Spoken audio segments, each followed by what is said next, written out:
Disyembre 29, 1996. Sa huling gabi ng kanyang buhay, tahimik na nagsusulat si Dr. Jose Rizal. Isinulat niya ang tulang Mi Ultimo Adios, ang kanyang huling paalam sa inang bayan. Ang kanyang pagsulat ay marahan, ngunit puno ng tapang at pagmamahal para sa ating bayan.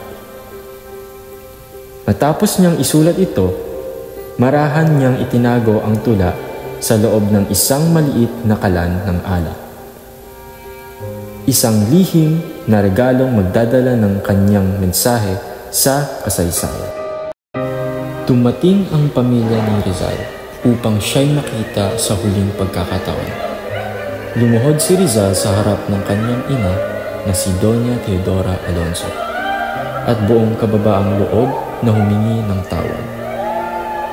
Tahimik na lumapit si Doña Teodora at buong puso niyang niyakap ang kanyang anak, habang ang mga kapatid ni Rizal ay humahagulgol.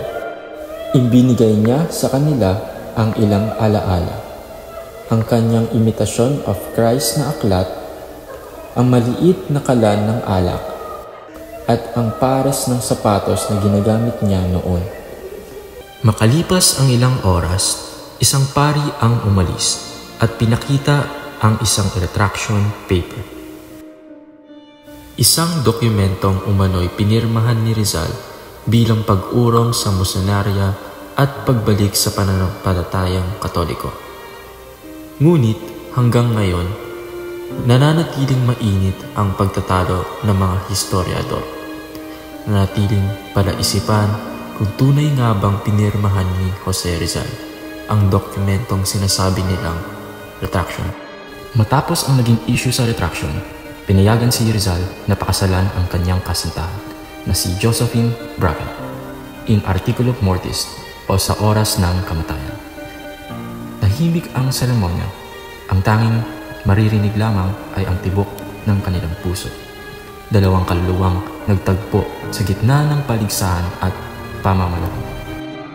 Noong Disyembre 30, 1896 sa may Bagong Bayan, lungsod ng Maynila, kung saan sa loob lamang ng ilang sandali ay bibitayin ang tinaguriang pinakadakilang anak ng bayan, si Dr. Jose Protasio Rizal Mercado y Alonso Realonga. Si Rizal ay hinatulang may sala ng pamahalaang Espanyol dahil sa umano'y pakikihalok sa revolusyon ng Katipunan. Bagaman wala siyang direktang kinalaman, itinuturi siyang panganib sa kolonyal na pamahalaan dahil sa kanyang mga sinulat na naglantad ng pang-aabuso sa mga Pilipino. Ang Noli Me Tangere at El Lubos Turismo. Bandang alas 7 ng umaga, pinaslang si Rizal sa pamamagitan ng firing squad na binubuo ng mga kawal na Pilipino sa ilalim ng pamumuno ng mga opisyal na Espanyol. Daan-daan ang nakasaksi, mga sundalo, opisyal at mamamayan. Lahat ay tahimik habang nasasaksihan ang kamatayan ng taong nagsilbing simbolo ng karunungan at tapang. Sa kanyang huling gabi sa Fort Santiago, nananatiling kalmado si Rizal. Nagsulat siya ng tula na pinamagatang Mi Ultimo Adios, isang taos-pusong pamamaalam sa kanyang bayan.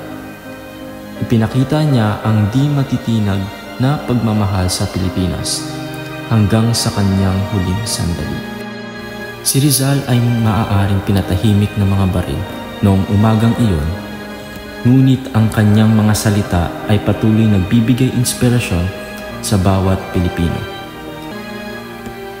Hasta luego,